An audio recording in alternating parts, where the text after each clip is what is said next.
स्वागत है आप सभी का अपने YouTube channel Avinash sir GS वाला में। दोस्तों, आज के वीडियो में हम लोग जीएस जीके के महत्वपूर्ण प्रश्नों को कवरअप करने वाले हैं। आइए बिना देर के हुए हम लोग वीडियो की शुरुआत करते हैं।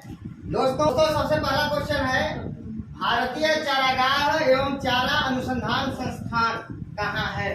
तो भारतीय चारागाह एवं चारा अनुसंधान संस्थान झांसी में है, उत्तर प्रदेश में। झांसी में, उत्तर प्रदेश में, यूपी में।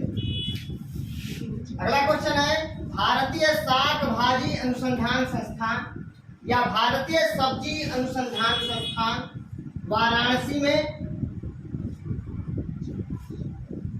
उत्तर प्रदेश में। अगला क्वेश्चन है, भारतीय पशु चिकित्सा अनुसंधान संस्थान, भारतीय पशु चिकित्सा अनुसंधान संस्थान इज्जत नगर,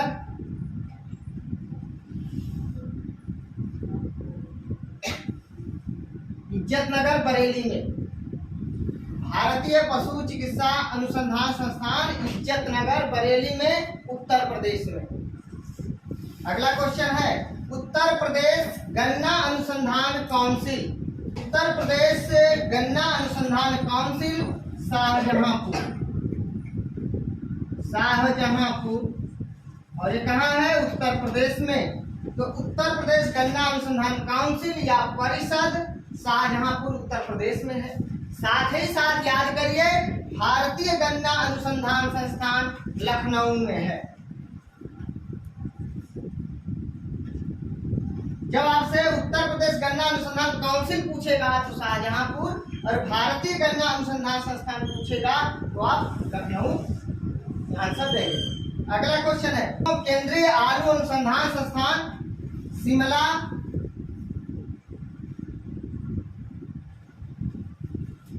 केंद्रीय आलू अनुसंधान संस्थान शिमला में है, जो हिमाचल प्रदेश में है। और याद रखिएगा, उत्तर प्रदेश में आलू अनुसंधान संस्थान मेरठ में है। और आगे बढ़ते हैं, उत्तर प्रदेश का सबसे पुराना विश्वविद्यालय इलाहाबाद विश्वविद्यालय, इलाहाबाद विश्वविद्यालय।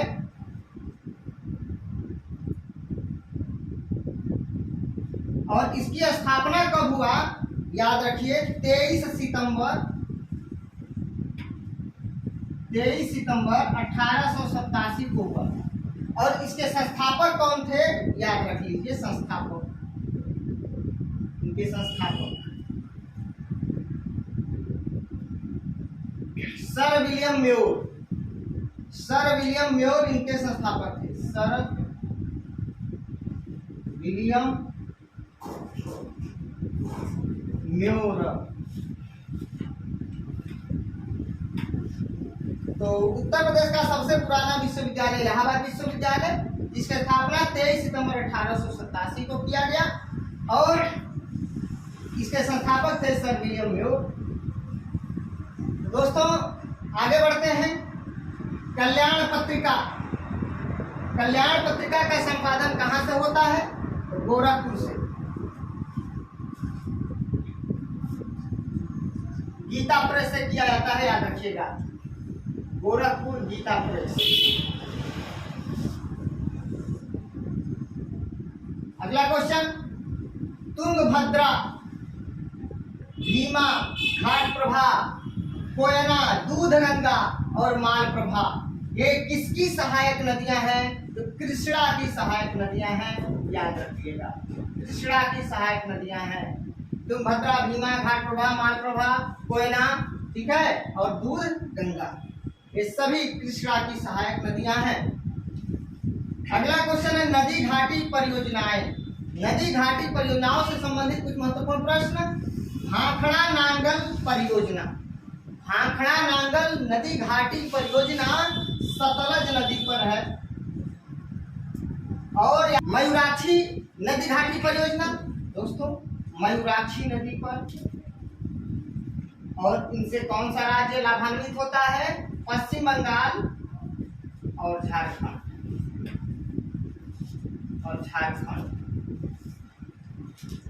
तो मयूराक्षी नदी घाटी परियोजना मयूराक्षी नदी पर है और पश्चिम बंगाल और झारखंड इससे लाभान्वित होते हैं। क्वेश्चन पूछा जाता है मयूराक्षी नदी घाटी परियोजना किस नदी पर है?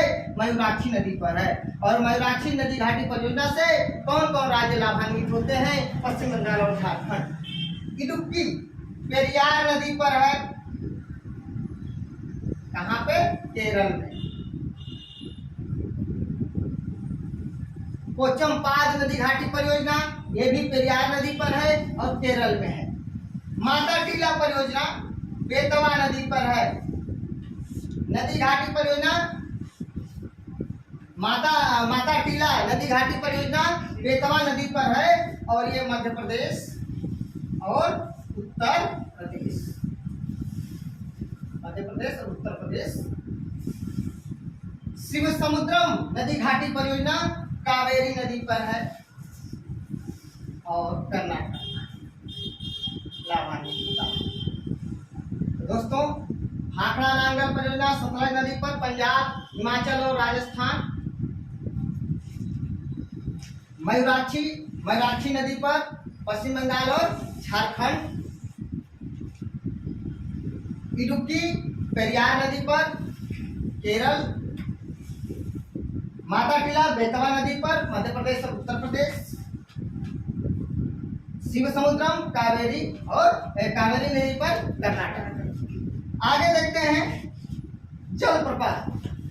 कपिलधारा जलप्रपात ये नर्मदा नदी पर है, मध्य प्रदेश। नर्मदा नदी कहाँ से निकलती है? अमरकंटक की पहाड़ी से, याद रखिएगा, अमरकंटक की पहाड़ी से। कपिलधारा जलप्रपात जो है ये नर्मदा नदी पर है और कहाँ पर? मध्य प्रदेश में। आगे जोगगरसोपा जलप्रपात ये शरावती नदी पर, कर्नाटक में। यह है आपका एमपी में, मध्य प्रदेश में, और यह है कर्नाटक में। दोस्तों शिव समुद्रम जलप्रपात ये कावेरी नदी पर है, कर्नाटक। तो शिव समुद्रम नदी घाटी परियोजना कावेरी नदी पर कर्नाटक में और शिव समुद्रम जलप्रपात कावेरी नदी कर्नाटक। कपिलधारा जलप्रपात नर्मदा नदी एमपी। जोगगरसोपा जलप्रपात शरावती नदी कर्नाटक। जोगगरसोपा को महात्मा गांधी परियोजना कहा जाता है, याद रखिएगा, महात्मा गांधी जलप्रपात। दोस्तों आगे बढ़ते हैं। पक्षियों के अध्ययन को क्या कहते हैं? तो पक्षियों के अध्ययन को ऑर्निथोलॉजी कहते हैं।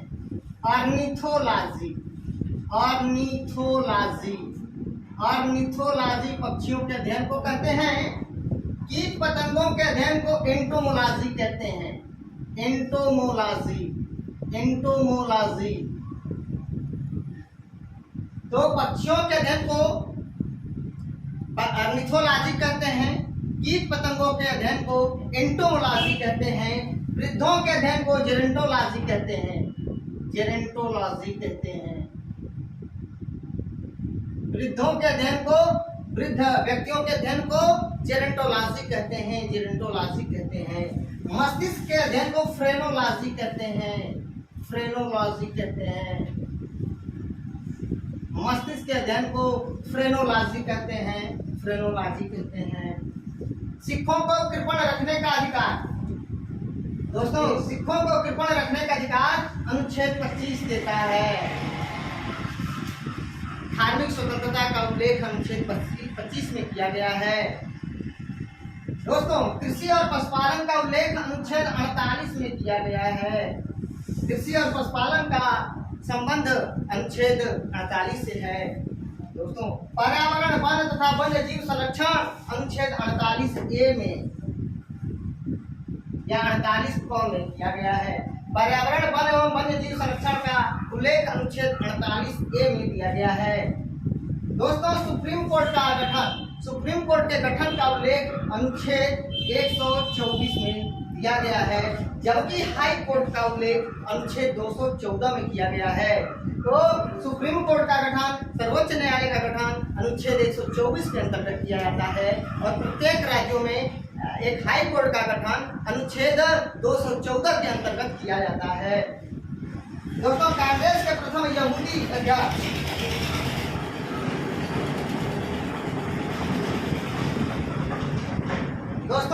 कांग्रेस के प्रथम यहूदी अध्यक्ष कौन थे? तो 1921 में लॉर्ड रीडिंग थे। लॉर्ड रीडिंग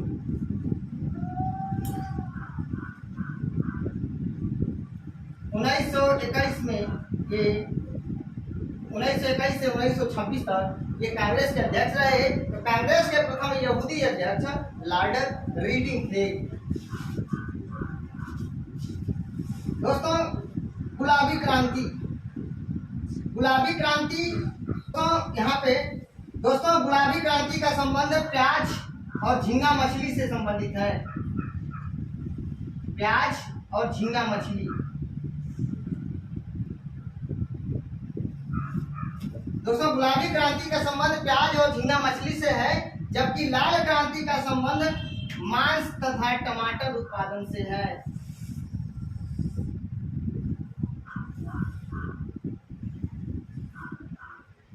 ध्यान रखिएगा, गुलाबी क्रांति का संबंध प्याज और झींगा मछली, जबकि लाल क्रांति का संबंध मांस और टमाटर उत्पादन से है। दोस्तों, स्ट्रेट फ्रॉम द हार्ट और क्रिकेट इज माय स्टाइल, ये पुस्तक है और इसके लेखक हैं कपिल देव, जिन्हें हरियाणा हरिकेन के नाम से भी जाना जाता है। हरियाणा हरिकेन इनका उपनाम है, बहुत ही प्रसिद्ध है और पेपर में बार बार पूछा जाता है हरियाणा का हरिकेन किसको कहा गया है? कपिल देव को कहा गया है। और स्ट्रेट फ्रॉम द हार्ट और क्रिकेट इज माय स्टाइल, ये इसके लेखक कपिल देव हैं। दोस्तों, इसी के साथ आइए मैं एक बार फटाफट आप लोगों को रिवाइज करा देता हूँ। भारतीय चारागाह एवं चारा अनुसंधान संस्थान कहाँ है? झांसी में है, उत्तर प्रदेश में। भारतीय साग भाजी अनुसंधान संस्थान वाराणसी में है, उत्तर प्रदेश में। भारतीय पशु चिकित्सा अनुसंधान संस्थान इज्जत नगर बरेली में है, उत्तर प्रदेश में। उत्तर प्रदेश गन्ना अनुसंधान काउंसिल या परिषद शाहजहांपुर उत्तर प्रदेश में है। भारतीय गन्ना अनुसंधान संस्थान लखनऊ उत्तर प्रदेश में। केंद्रीय आलू अनुसंधान संस्थान शिमला में हिमाचल प्रदेश में। जबकि उत्तर प्रदेश में आलू अनुसंधान परिषद मेरठ में है। उत्तर प्रदेश का सबसे पुराना विश्वविद्यालय इलाहाबाद विश्वविद्यालय, जिसकी स्थापना 23 सितंबर 1887 को सर विलियम म्योर ने किया था। दोस्तों, म्योर को कभी कभी मुइर भी लिखता है, ऑप्शन में मुइर लिख देता है, मुइर, ऐसे मुइर, याद रखिएगा, सर विलियम म्योर या मुइर दोनों एक ही है। कल्याण पत्रिका गोरखपुर से निकलता है, गीता प्रेस से। तुंगभद्रा, भीमा, घाटवा, कोयना, दूधगंगा और मालप्रभा, ये जो है कृष्णा नदी की सहायक हैं, सहायक नदियां। आगे भाखड़ा नांगल परियोजना, भाखड़ा नांगल नदी घाटी परियोजना सतलज नदी पर है और पंजाब, हिमाचल प्रदेश और राजस्थान, ये 3 राज्य लाभान्वित हैं। मयूराक्षी परियोजना यानी मयूराक्षी नदी पर है और पश्चिम बंगाल और झारखंड इसे लाभान्वित होते हैं। इडुक्की नदी घाटी परियोजना पेरियार नदी पर है, केरल में। वो चंपाद नदी घाटी परियोजना, ये भी पेरियार नदी पर है, केरल में है। माता टीला नदी घाटी परियोजना बेतवा नदी पर है, मध्य प्रदेश और उत्तर प्रदेश की संयुक्त परियोजना है। शिव समुद्रम कावेरी नदी पर है, कर्नाटक में। कपिल धारा जलप्रपात नर्मदा नदी एमपी में। जोग गरसोपा जलप्रपात शरावती नदी कर्नाटक और शिव समुद्रम जलप्रपात कावेरी नदी कर्नाटक। पक्षियों के अध्ययन को ऑर्निथोलॉजी कहते हैं। पक्षियों के अध्ययन को ऑर्निथोलॉजी कहते हैं। कीट पतंगों के अध्ययन को एंटोमोलॉजी कहते हैं। फलों के अध्ययन को पोमोलॉजी कहते हैं। वृद्धों के अध्ययन को जेरंटोलॉजी कहते हैं। वृद्धों के अध्ययन को जेरंटोलॉजी कहते हैं और मस्तिष्क के अध्ययन को फ्रेनोलॉजी कहते हैं। आगे देखते हैं, सिखों को कृपण रखने का अधिकार अनुच्छेद 25 देता है, अर्थात धार्मिक स्वतंत्रता अनुच्छेद 25 में है। 26 में धर्म का प्रबंधन है, याद रखिएगा। कृषि और पशुपालन अनुच्छेद 48 में है। पर्यावरण वन तथा वन्य जीव संरक्षण अधिनियम अनुच्छेद 48A में है। सुप्रीम कोर्ट का गठन अनुच्छेद 124 में है, जबकि हाई कोर्ट का गठन अनुच्छेद 214 में है। कांग्रेस के प्रथम यहूदी अध्यक्ष लॉर्ड रीडिंग थे 1921 में, 21 से 26 तक थे। गुलाबी क्रांति का संबंध प्याज और झींगा मछली के उत्पादन से है, जबकि लाल क्रांति का संबंध मांस और टमाटर उत्पादन से है।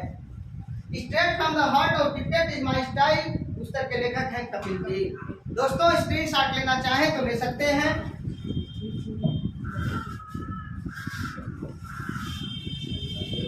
अगर दोस्तों आप लोगों को मेरा वीडियो अच्छा लगे प्लीज दोस्तों लाइक कमेंट शेयर करके मुझे सूचित जरूर करना। अगर किसी प्रकार का मेरे वीडियो में कमी हो तो उसको भी आप लोग मुझे बताने का प्रयास करिएगा और मैं उसे सुधार करने की कोशिश करूंगा। दोस्तों अगर किसी भी प्रकार का मेरे वीडियो में कोई कमी नजर आए तो आप लोग जरूर मुझे सूचित करिएगा, क्योंकि अगर आप लोग नहीं बताएंगे तो मैं सुधार कैसे करूंगा। तो आप लोग और किसी भी टॉपिक पर अगर आपको वीडियो की जरूरत हो आप लोग प्लीज मुझे कमेंट करके जरूर बताइएगा। मिलते हैं नेक्स्ट वीडियो में, तब तक के लिए नमस्कार, धन्यवाद।